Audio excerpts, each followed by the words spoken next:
요즘 얼어붙은 이 경제와 증시에 답답한 마음 이만저만이 아니실 것 같습니다. 정부도 이에 대한 특단의 대책을 준비하고 있다라고 하는데 그래서 직접 모셨습니다. 성태윤 대통령실 정책실장 스튜디오에 나와 계십니다. 실장님 어서 오십시오. 네, 안녕하십니까? 안녕하십니까. 윤석열 정부 임기가 이제 절반이 지났습니다. 네네. 전반기 동안의 가장 큰 성과가 뭐라고 좀 보시는지, 그리고 앞으로 좀 어떤 걸 중점적으로 추진하실 계획이신지 궁금합니다. 가장 중요한 부분은 우리나라 인구가 감소하는 저출생 문제였다고 할 수 있고요. 이 저출생 문제에서 반전이 일어난 부분이 가장 크지 않나 생각이 듭니다. 9월 출생아 증가율은 9월 기준으로 14년 만에 최대 증가가 있었고 9월 혼인 건수 증가율은 81년도 통계 작성 이래 9월 기준으로 역대 최대를 기록을 했고요. 역시 현 정부에서 강력한 의지와 속도감 있는 정책으로 출산율을 반전시키기 위한 노력을 했던 부분이 크게 역할을 한 것으로 보입니다. 이러한 정책 추진 과정에서 보면 처음에 과연 출산율 반전이 가능할 것인가에 대한 의문이 많이 있었습니다. 그리고 실제로 올해 예측치는 이제 작년에 한 0.72까지 떨어진 것이 한 0.6까지 내려가지 않을까 우려가 됐었는데요. 그리고 이거를 이제 더 하락하는 것만 멈추어도 상당한 업적이다라고 이야기 됐었는데 아마 이것이 올해 결과가 최종적으로 나와봐야 물론 알겠지만 실질적인 반전이 가능할 것으로 생각됩니다. 이를 위해서 정부에서는 이제 결혼과 출산과 관련되어 있는 페널티라고 할 수 있는 부분들이 많이 있었는데 이러한 제도 개선을 하고요. 또 신생아 특례 대출을 포함해서 결혼하거나 출산하신 분들에게 도움이 될 수 있는 지원을 강화했던 부분이 역할이 있었다고 생각되고요.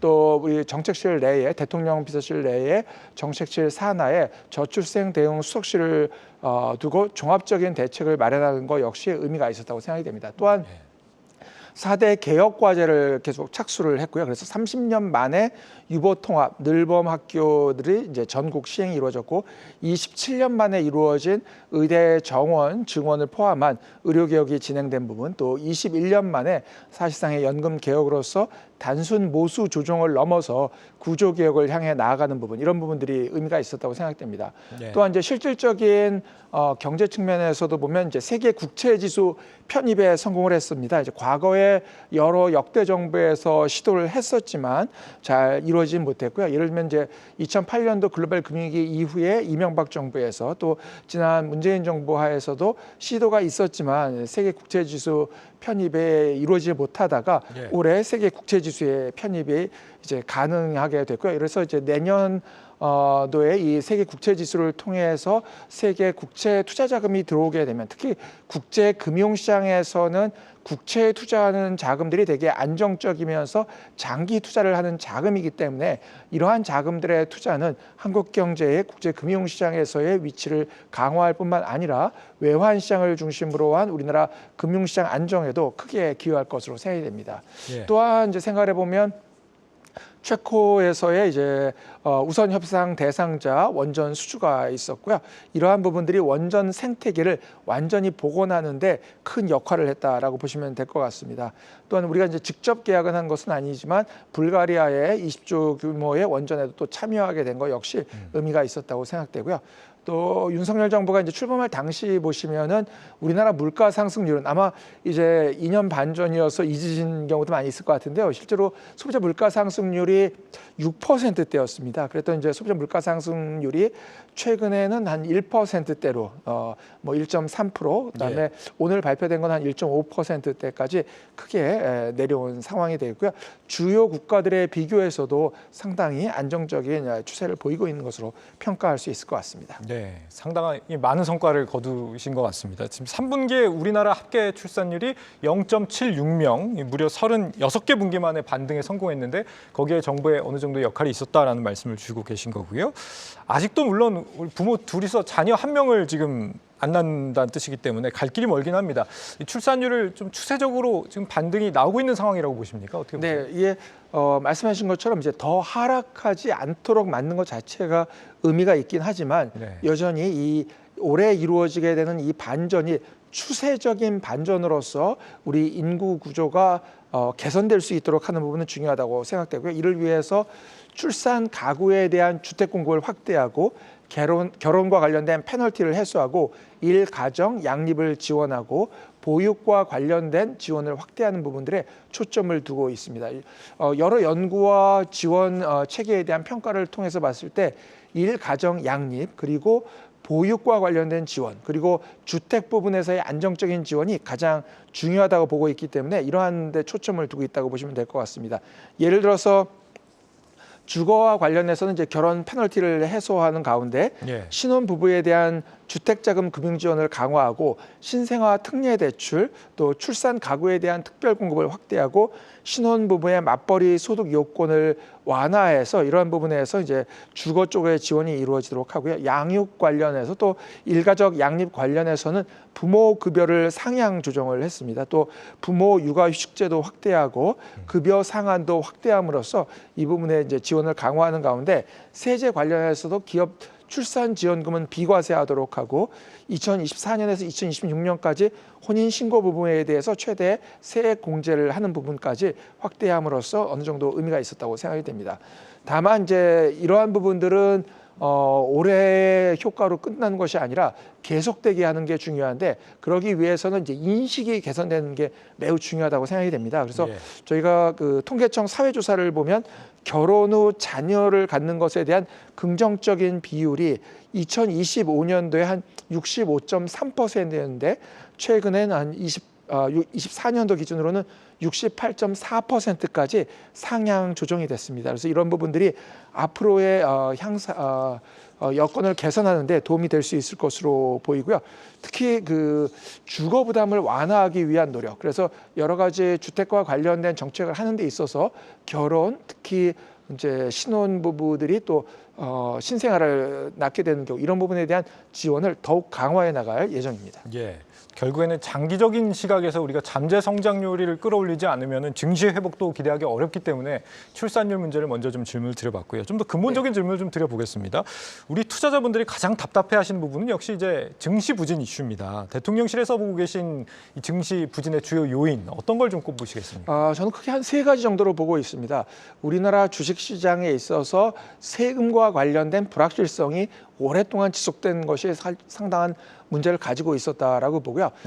이제 금융투자세 이슈가 되겠습니다. 그래서 지금 우리나라 주식시장이 충분히 발전된 경우에는 또 이걸 통해서 많은 수익이 창출되고 있는 경우에는 뭐 고려해 볼 수 있겠으나 현재와 같은 시점에서 금투세를 고려하는 것은 실제로는 시장에 많은 부담이 되어 왔다고 할 수 있고요. 이것에 대한 불확실성이 완벽하게 해소되는 것 역시 중요하다고 생각을 합니다. 그리고 이제 또 한 가지는 주주보호와 관련된 측면도 생각해 볼 수 있는데요. 이와 관련해서는 단순히 주주보호를 한다는 것을 통해서 기업들에게 오히려 부담이 되는, 즉 소송을 통해서 기업들에게 부담이 되는 것을 할 것이 아니라 정부에서는 자본시장법 등을 통해서 매우 구체적으로 주주를 보호할 수 있는 조처들을 취하는 것을 검토하고 있고요. 이런 부분들이 법제화되는 것이 필요하겠다라고 생각이 됩니다. 그리고 마지막이지만 또 가장 중요한 것은 기업들의 실적을 개선하고 특히 기업의 경영진이나 주요 대주주들이 기업의 가치가 올라가는 것이 본인에게 유리하게 될 수 있도록 만드는 부분. 그러니까 결국은 기업의 실적을 개선할 수 있는 경제 환경의 개선 그리고 이와 관련된 규제의 합리화 또 기업들에 대한 금융세제 측면에서의 지원을 강화하는 부분, 특히 우리나라의 주요 전략산업들이 있겠는데요. 이러한 전략산업에 대한 세제와 금융 지원을 강화해서 결국 이 기업들이 성과를 거둬야만 결국은 주가가 올라갈 수 있기 때문에 여기에 대한 지원을 강화하는 부분이 되겠고요. 실제로 문제는 이러한 측면에서의 지원을 강화하기 위해서도 다시 한번 이제 세금 문제가 등장을 할 수밖에 없습니다. 그래서 이제 상속 증여세를 포함해서 기업들에 노출되어 있는 불합리한 세금 제도를 개선하는 것 역시 아까 말씀드렸던 직접적인 투자 이익과 관련된 측면도 되고 또 기업들의 실적을 개선한다는 측면에서도 중요하다고 생각이 듭니다. 저희가 47분까지니까 한 6분 정도 남았습니다. 지금 증시 밸류업의 쟁점 중 하나로 상속세가 꼽히는데요. 대기업 오너 일가가 상속세 부담 때문에 주가 상승을 억누르는 문제들, 이걸 좀 막으려면 상속세를 완화해야 한다라는 입장이 있고 민주당은 여기에 대해서 수용 불가 방침을 밝히고 있는데 대통령실에서는 어떤 입장이십니까? 상속 부분에 대해서 우리나라에 부담되고 있는 세금 자체는 과도한 정도인 것은 사실로 보여지고요. 예. 이러한 부분들이 주가 상승을 제약하는 요인이 될 수밖에 없다라고 생각이 됩니다. 따라서 이 부분에 대한 좀 개선은 필요하다고 생각을 하고 있습니다. 우리나라의 상속세율은 명목세율이 이제 50%고요. 대주주 할증까지 포함하면 사실상 한 60%로 세계 최고 수준이라고 해도 크게 다르지 않습니다. 명목세율 자체도 세계 2위라고 보시면 되고요. 또한 우리나라와 같은 세금 체계를 유지하는 국가가 OECD 국가 내에서는 한 4개 나라 정도로 보시면 되겠습니다. 그러니까 현재 이 상속세 체계는 실질적으로 상당히 문제가 있다고 보여지기 때문에 이 부분에 대한 개선이 필요한 것으로 생각이 됩니다. 특히 우리나라의 세금 이 상속세 제도는 1950년대에 골격이 만들어진 이래로 과세 표준이나 세율 등의 체계는 2000년 실제로는 체계라고 보셔도 되고요. 예. 그다음에 공제제도는 1997년 체계라고 보셔도 될 것 같습니다. 그러니까 거의 20-30년 전에 세금 체계가 유지되고 있다라고 보시면 되기 때문에 현재 중산층 세금 제도로 변질되어 있을 뿐만 아니라 기업들의 실질적인 가치를 증가시키는 노력에 대한 인센티브를 저하시키는 요인으로 작동을 하고 있기 때문에 이렇게 낡고 오래된 세금 제도는 개편을 함으로써 기업들이 기업의 가치를 높이는데 보다 인센티브를 가질 수 있도록 만들어주는 것이 필요하다고 생각되고요.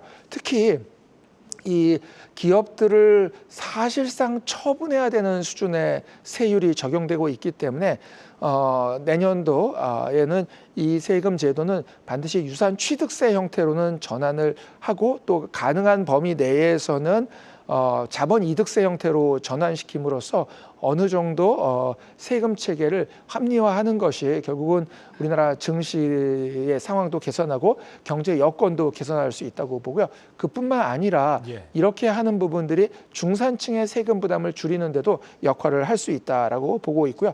또한 이런 주식과 관련된 각종 투자 세금과 관련된 혜택들도 보다 확대해 나갈 필요가 있다고 판단됩니다. 예, 상법 개정 문제도 상당히 첨예하게 갈리는 부분인 것 같습니다. 정부 여당에서는 자본시장법을 개정을 해서 문제가 되는 행위들을 핀셋 규제를 하자 이런 입장이신데 방안도 실제로 추진이 되고 있고요. 어떤 목표를 좀 갖고 계신 건지 구체적으로 좀 들어볼 수 있을까요? 네, 최근에 이제 더불어민주당에서 제시한 안의 경우에는 주주보호 부분이 존재하긴 하는데 이게 이제 일반 상법으로 되어 있습니다. 그래서 회사 일반에 대한 규제라고 볼 수 있고 또 그 과정에서 어떠한 매우 핀셋 형태의 사안을 특정해서 규제하는 형태라고 보기가 좀 어렵기 때문에 실질적으로 소송이 증가하고 기업의 부담이 확대될 수 있는 여지가 있다고 보여집니다. 따라서 주주를 실질적으로 보호하는 가운데 기업의 부담은 완화시킬 수 있는 방안이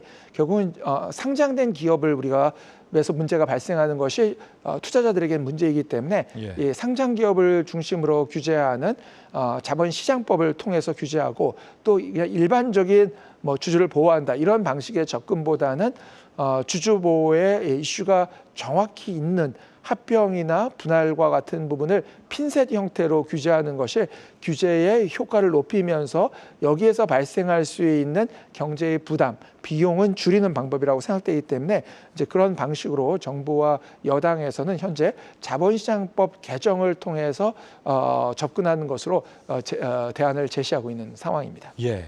자, 그리고 최근 이 대외 여건에 대한 부분도 여쭤보지 않을 수가 없습니다. 우리 경제 최대 위협으로 최근에 떠오르고 있는 건 역시나 이제 트럼프 정부의 자국 우선주의 정책이 될 것 같은데 보호무역주의 기조가 강화될 걸로 보입니다. 정부가 여기에 대해서 좀 어떤 대응 계획을 갖고 계신지 궁금해요. 그동안 이제 정부에서는 범부처 차원에서 미국 대선의 결과에 따라서 대응할 수 있는 여러 시나리오들을 준비해서 대응을 하고 있고요. 새로운 행정부의 출범에 맞춰서 이슈별로 위기 요인과 기회 요인을 논의하고 분석하는 가운데 기업들의 또 의견도 수렴해서 여기에 따른 대응을 하고 있다 이렇게 보시면 될 것 같습니다. 그래서 종합적으로 사안별로 대응을 하고 있다라고 말씀을 드리면 좋을 것 같고요. 예. 이제 우리가 기억을 해보시면 지난 1기 트럼프 행정부 출범 이후에 한국 금융시장에 부정적인 영향이 있었던 것은 사실입니다. 특히 이제 출범 시기에. 그런데 결과적으로 보면 트럼프 행정부와 또 우리나라 간의 여러 가지 협조가 잘 이루어지는 가운데 실질적인 우리나라 경쟁력에 있어서는 크게 어려움이 없었던 시기로 또 보실 수도 있을 것 같습니다.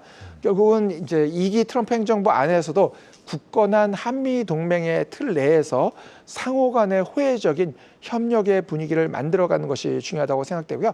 또 그런 관점에서 지난 11월 7일 날 윤석열 대통령과 트럼프 미국 대통령 당선인 간의 통화에서 구체적으로 조선업 분야를 포함해서 한국과의 협력의 이야기가 나왔던 것처럼 또 최근에 발표되는 여러 미국의 조치에 있어서도 그 부분이 우리가 미국과 협력할 수 있는 부분들이 실제로는 상당히 존재한다라는 의미에서 오히려 기회의 요인으로 만들어가기 위해서 노력을 한다라고 보시면 될 것 같습니다. 다만 그럼에도 불구하고 항상 발생할 수 있는 다양한 형태의 위험에 대해서는 각종 시나리오를 통해서 역시 또 대비도 준비하고 있는 것으로 보시면 되겠습니다. 예.